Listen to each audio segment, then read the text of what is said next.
여러분 하나님 사랑하시나요? 네, 너무 감사합니다. 그러면 또 반대로 하나님께 사랑받고 계신가요? 네, 여기에도 감사합니다. 만일 하나님을 사랑하시는데 하나님께 사랑받는 건 모르겠다 그러시면 정말 대단하신 분들이죠. 거의 예수님 같은 분들이십니다. 상대방이 나를 사랑하든 사랑하지 않든 그 사랑하겠다라는 그 굳은 각오와 같은 마음을 가지신 분들이 계실 수도 있습니다. 여러분들은 그러면 주님이 사랑하신다는 건 어떻게 느끼고 경험하셔요? 주님이 기도 가운데 아니면 삶 가운데서 찾아오셔가지고 누구누구야 내가 사랑한다 이렇게 자주 말씀해 주시면 이제 아시나요? 뭐 어떻게 하시나요? 나중에 얘기해 주셨으면 좋겠는데 우리는 각자가 주님께 사랑받는 방식이 달라요. 우리가 삶도 다르고 우리가 느끼는 것도 다 다를 수밖에 없기 때문입니다. 주님께서는 내 삶에 찾아오셔서 나를 위로해 주시고 나를 세워주시는 분이시기 때문에 이건 다를 수밖에 없습니다.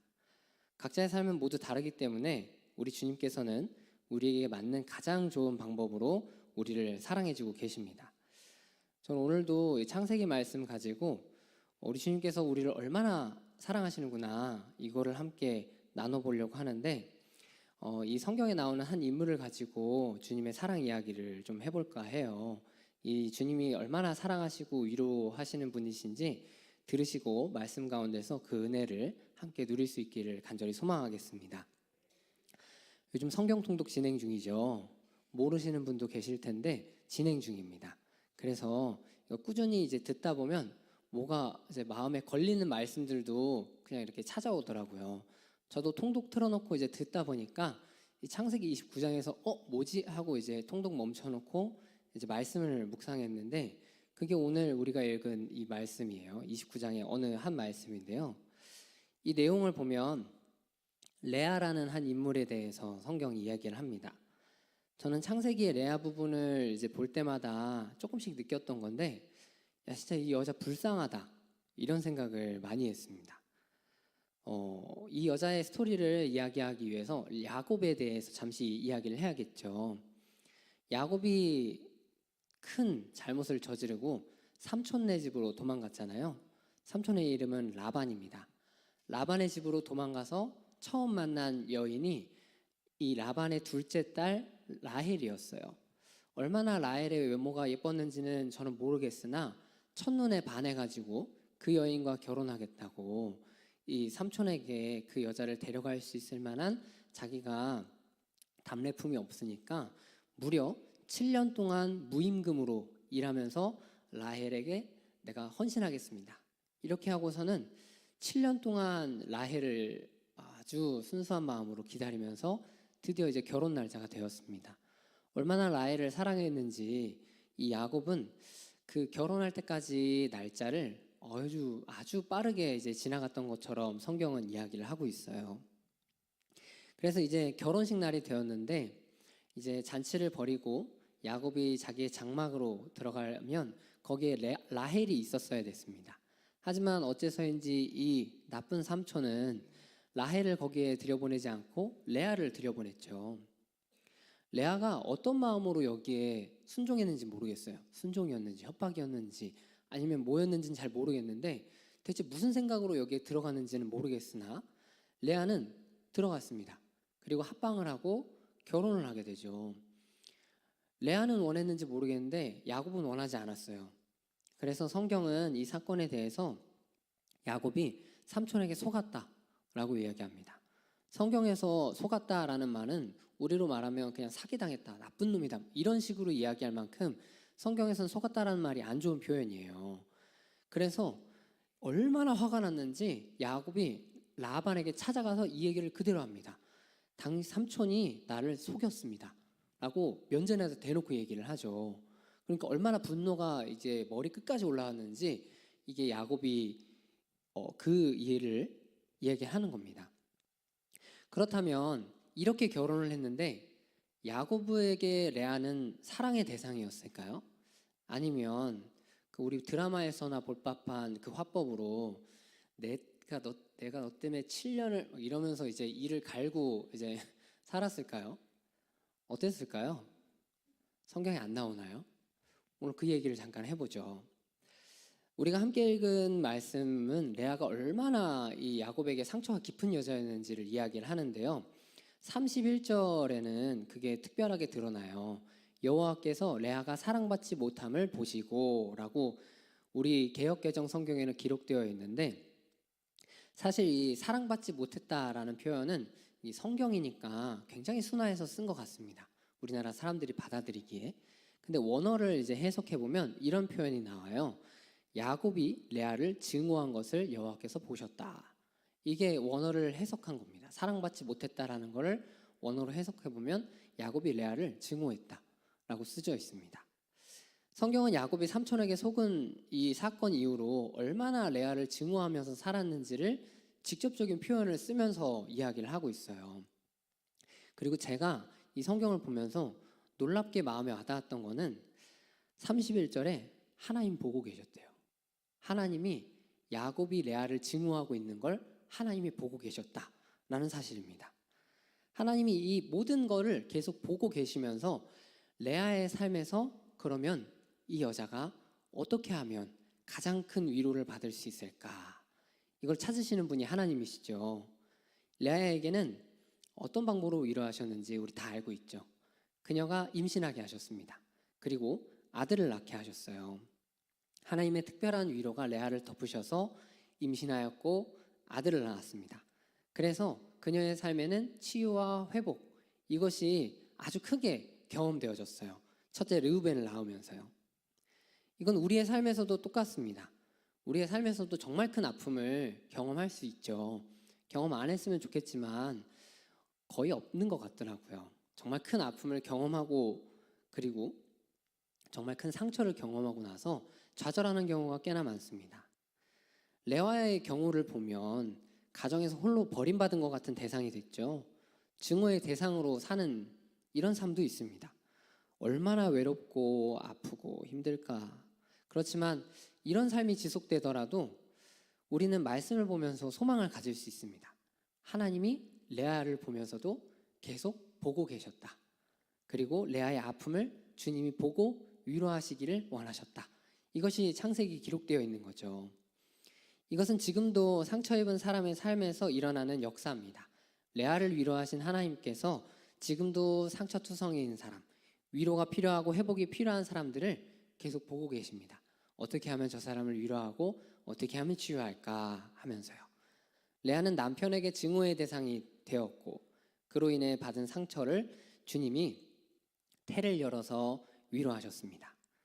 이와 같이 주님이 상처받은 이들을 그들의 삶을 보신다면 각자의 삶에서 가장 크게 위로받을 수 있는 부분 또한 주님이 계획하고 계셔요.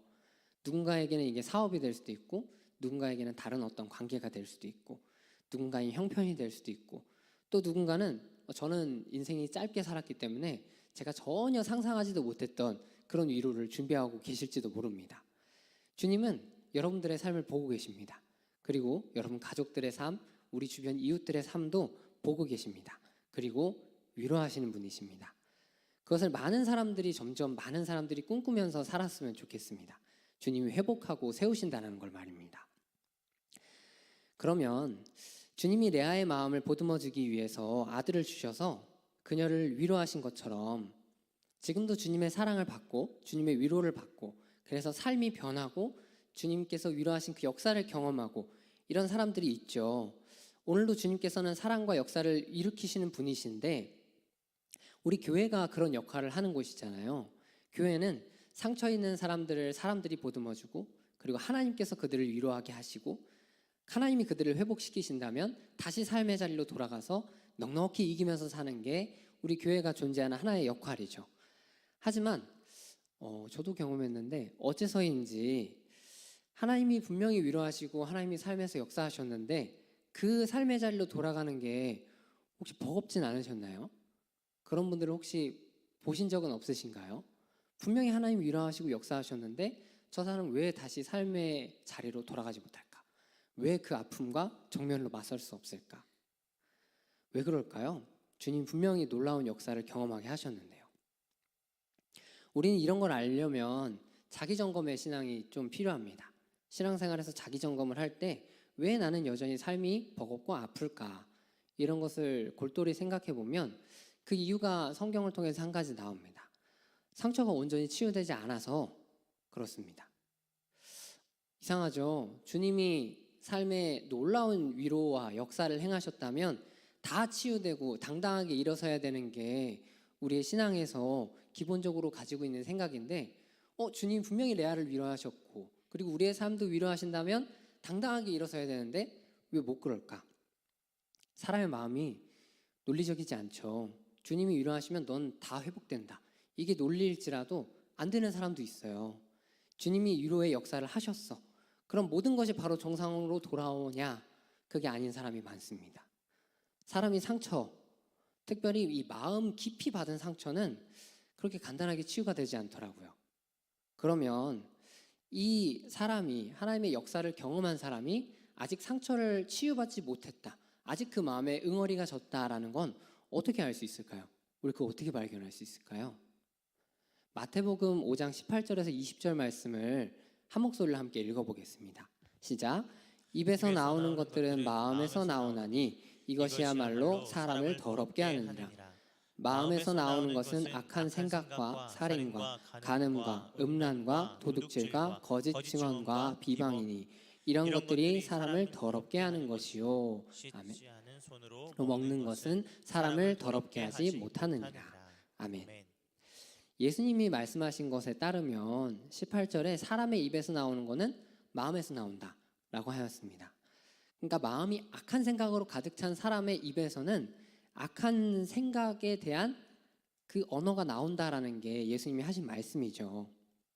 이를 통해서 사람이 다시 마음이 더러워지고 다른 사람의 마음도 더러워지고 이런 것이 반복된다라고 예수님 말씀하시는데 우리가 삶에서 가장 큰 예수님의 위로를 경험해야죠. 경험하고 위로받은 후에는 분명히 다시 일어서야 됩니다. 이것이 우리가 해야 되는 신앙생활입니다.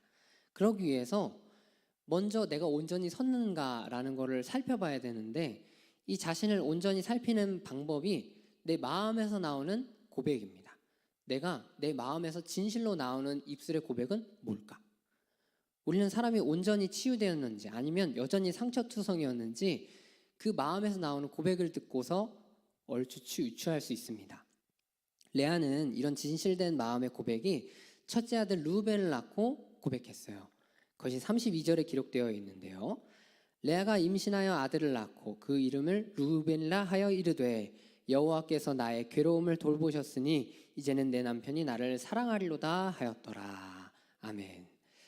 레아는 루벤을 낳고서는 알았어요. 여호와께서 나의 괴로움을 돌보셨다. 너무 은혜롭죠.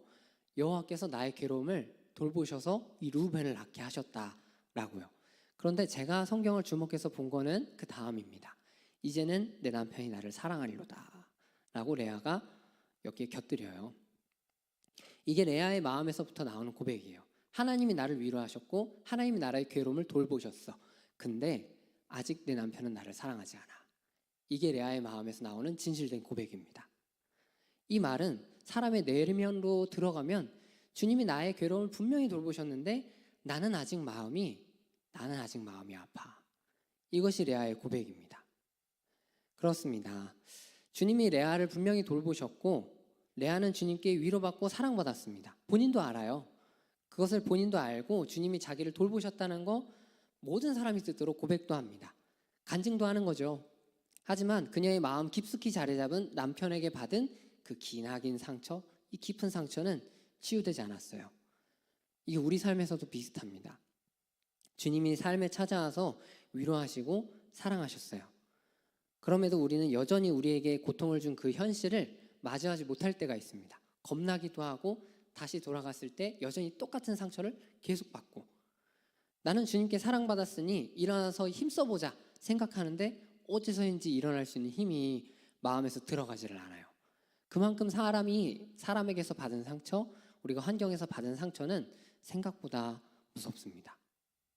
우리는 주님이 고통의 삶에서 위로하셨다면 단번에 모든 것을 회복하고 역전될 거라고 그렇게 생각할 수도 있는데 그런데 주님께 위로받은 사람들의 그 진실된 고백을 한번 들어보십시오. 나의 고백을 한번 해보십시오. 그랬을 때 사람의 마음이 진짜 어렵구나라는 거를 조금은 더 이해할 수 있을지 모릅니다. 이후에 레아는 연이어서 둘째 아들도 임신합니다. 둘째 아이 시므온이 태어난 후에 레아는 또 고백해요. 이 아들도 하나님이 나에게 주셨다라고요. 내가 사랑받지 못함을 들으셨으므로 내게 이 아들도 주셨다라고 고백합니다. 하나님이 이 시므온도 주셨다라고 분명히 자기 입술로 고백하죠. 근데 보십시오. 내가 사랑받지 못했다. 그래서 하나님이 주셨다라고 또 고백해요. 나는 아직도 마음이 아프다. 라고 레아는 고백을 합니다. 이 고백을 통해서도 똑같이 느껴요. 레아가 아직도 남편에게 사랑받지 못하는 게 이게 마음 깊숙이 이게 그냥 자리 잡고 있구나라는 것을요. 시므온을 낳은 레아는 어째서인지 하나님이 이 여인을 얼마나 사랑하시는지 또 임신해서 아들을 낳습니다. 그렇게 시간이 지나 레아는 레위를 낳고 이렇게 고백해요. 내가 그에게 새 아들을 낳았으니 내 남편이 지금부터 나와 연합하리로다 라고 고백합니다. 여기서도 보이시나요? 이제 슬슬 보이실 것 같아요. 레아는 이제는 내 남편이 나와 함께 하겠지 라고 기대하면서 고백을 합니다. 그녀의 마음에 그녀의 입술을 통해서 나오는 고백에 가장 먼저 나오는 것은 여전히 남편과의 관계, 이것이 어떻게 좀 더 관계가 개선됐으면 좋겠다, 이 소망을 품고 자기의 신앙 고백을 하는 거죠. 이걸 통해서 그녀의 인생에 야곱과의 관계가 얼마나 큰 상처였고 이 상처가 얼마나 깊었는지를 조금 알게 됩니다. 하나님이 그녀를 3번이나 위로하셨어요. 3번이나 임신하셨고 그녀가 하나님께 3번이나 사랑받았다고 고백도 했습니다. 그런데 이렇게 위로받고 사랑을 받았는데도 그녀의 생각은 바뀌질 않아요. 이게 우리도 그래요. 그리스도인은 하나님께 사랑받으며 살거든요. 여러분들 처음에 아멘 하셨죠? 네. 대가가 무서우신가요? 하나님께 사랑을 받았는데 중요한 것은 하나님께 사랑을 받았으면 내 생각이 바뀌어야 돼요. 내 생각이 바뀌어야 되는데 나에게 상처 주었던 그 문제에 여전히 얽매여서 살고 있어요. 그 문제에서 해방돼서 살았으면 좋겠는데 이 해방되지 못하고 자유하지 못하고 여전히 얽매여서 그 문제만 바라보고 그대로 살고 있습니다. 그러니 레아의 마음을 보니까, 우리 아니에요. 전 지금 레아 얘기만 하는 겁니다. 레아의 마음 보니까 때론 답답하기도 하고 불쌍하기도 해요. 그런데 말씀에 반전이 있죠. 35절 말씀은 다 같이 읽어볼까요? 그가 또 임신하여 아들을 낳고 이르되 내가 이제는 여호와를 찬송하리로다 하고 이로 말미암아 그가 그의 이름을 유다라 하였고 그의 출산이 멈추었더라. 아멘. 저 이 말씀 너무 좋습니다. 중간 부분에 제가 아예 표시를 해놨죠. 내가 이제는 여호와를 찬송하리로다. 아멘. 자, 야곱에 대한 이야기가 없습니다. 저는 그래서 너무 좋아요. 레아가 하나님께 사랑받고 위로받았을 때 그 다음에 레아의 생각이 바뀌기를 원하시는데 하나님께 사랑받아도 야곱, 하나님께 사랑받아도 야곱과의 관계, 하나님께 사랑받아도 난 야곱에게 사랑받고 싶어. 거기에서 레아가 넷째 아들 유다를 낳고 해방되었습니다. 생각이 바뀌어요. 이제 넷째 아들을 낳고 그녀가 고백하는 건 남편 이야기가 아니에요. 내가 여호와를 찬송하리로다. 이게 레아의 고백입니다. 자기 형편도 여전히 사랑받지 못하는 그 상황도 아무 상관없어요. 그냥 유다를 낳고 나선 나는 여호와를 찬송하리로다. 이게 레아의 고백입니다. 주님이 레아를 사랑하시고 그녀에게 은혜를 베푸시고 그녀를 위로하시는 모든 과정에서 바로 우리 주님이 원하시는 게 이거예요. 너를 괴롭히는 문제, 너를 억누르는 그 문제에서 해방되어라. 위로받았으면 자유해져라. 생각이 온전히 거기에서 노임받아라. 주님께서 원하시는 게 이겁니다. 그러니 우리도 레아의 고백을 보면서 이제는 알 수 있죠. 그녀가 이 깊은 상처로부터 좀 해방됐구나. 아까 마태복음 말씀에서도 읽었듯이 입에서 나오는 거는 마음에서 나오는 겁니다. 그러니 하나님이 위로하셨어도 그 마음의 응어리가 여전히 해소가 안 되어 있으면 그 응어리진 것들이 자연스럽게 나오고 상처받았던 언어들이 자연스럽게 나옵니다. 마음에 여전히 그게 있으니까요. 그게 주인이니까요. 그러나 주님의 사랑, 주님의 위로, 주님의 은혜를 우리가 가득 경험하고 나서 마음의 자유함을 얻은 사람은 바로 이렇게 달라집니다. 난 자유했고 그리고 이제는 그냥 주님만 찬양하며 살리라. 이것이 얼마나 감사의 고백이고 은혜의 고백인지 몰라요. 우리가 다 이사야 43장 21절 통해서 고백하며 살죠. 이 백성은 나를 위하여 지었나니 나를 찬송하게 하려 함이러라. 주님께서는 우리에게 창조 목적을 설명해 주시잖아요. 너희는 나를 찬송하면서 살아라. 그럼 어떻게 찬송해야 되는지 우리는 레아를 통해서 봅니다. 하나님이 나를 위로하셨습니다. 아, 너무 할렐루야. 근데 나는 여전히 야곱만 봅니다. 이렇게 찬송하고 고백하는 게 아니라 너의 모든 문제에서 다 해방되고 하나님만 봐라. 그리고 하나님께 감사한 마음만 있고 하나님이 너를 위로하신 것에 대한 너무나도 뜨거운 마음만 있고 그걸로 그냥 찬송하면서 살아라. 이게 주님이 원하시는 찬송인데 레아가 지금 그 고백을 넷째 아들을 낳고 하고 있습니다. 참 레아도 얼마나 상처가 깊었는지 하나님이 4번이나 위로하실 때 그 마음의 응어리가 다 해소됐다고 그렇게 얘기를 해요. 그래서 그녀는 이제 내가 여호와를 찬송하리로다 하고 아들의 이름을 유다라 하였죠. 그녀는 이제 순수한 마음으로 그냥 하나님 찬양하면서 살아갈 겁니다. 우리도 그러기를 바랍니다. 저는. 그리고 세상에 상처받은 많은 사람들에게도 이러한 역사가 있었으면 좋겠습니다.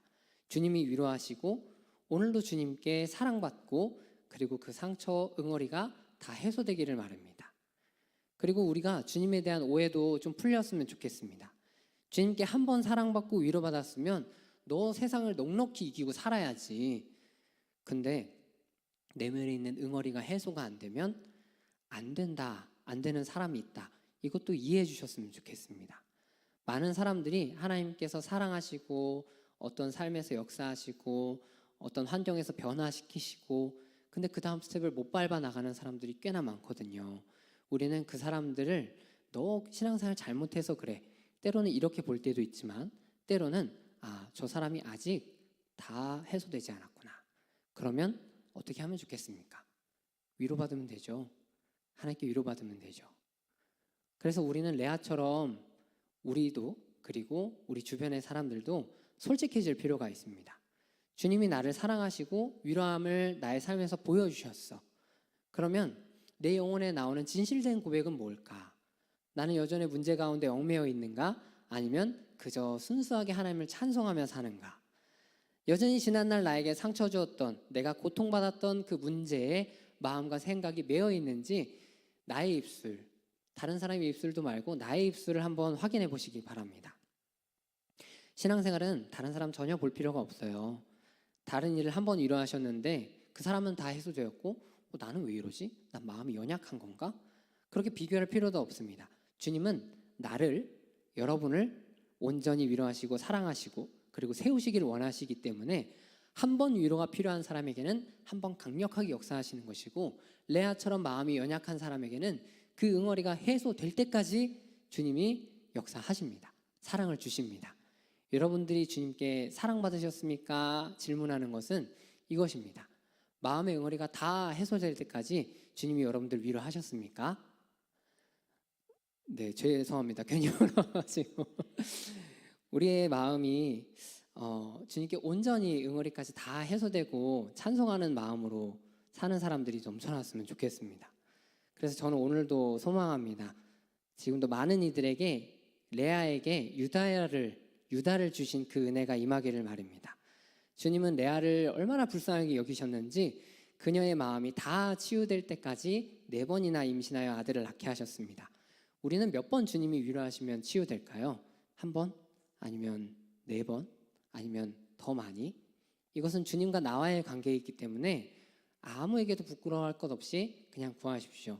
저는 레아를 통해서 4번을 말했지만 오늘 전하고자 하는 메시지는 주님의 완전한 위로와 사랑은 여러분들 안에 그리고 우리 가족 안에 우리가 사랑하는 모든 사람들 안에 응어리진 그것이 해소될 때까지 위로하십니다. 그러니 이거는 부끄러운 게 아닙니다. 구하십시오. 주님은 나를 온전히 문제에서 해방시켜 주실 때까지 위로하시는 분이심을 바라고 기도하십시오. 저는 아직 삶의 응어리에서 자유하지 못합니다. 이 불쌍한 제게도 유다라 할 수 있는 것을 허락해 주시기를 바랍니다. 이걸 고백하는 건 전혀 부끄러운 게 아닙니다. 응어리가 다 해소되고 주님을 온전히 찬송하면서 살아갈 수 있는 게 우리에게 허락하신 것이니까요. 그러면 레아를 끝까지 위로하시고 회복시킨 하나님께서 지금도 마음에 응어리가 있는 사람의 억울함만 풀어주시는 게 아니라 마음속에 응어리가 다 해소돼서 주님을 온전히 찬양하며 살 수 있을 때까지 회복시키십니다. 저는 그 하나님을 믿습니다. 여러분도 믿으시기를 바랍니다. 우리에게 허락된 것은 레아에게 허락된 것처럼 똑같이 하십니다. 레아에게 허락된 은혜가 우리 모두에게, 그리고 지금도 상처를 받고 많이 좌절하고 있는 사람들에게 허락되어서 다 응어리가 해소되고 다 세워지고 하나님을 찬송하며 그렇게 넉넉히 이기는 삶으로 살아갈 수 있기를 주님의 이름으로 간절히 축복합니다. 우리 함께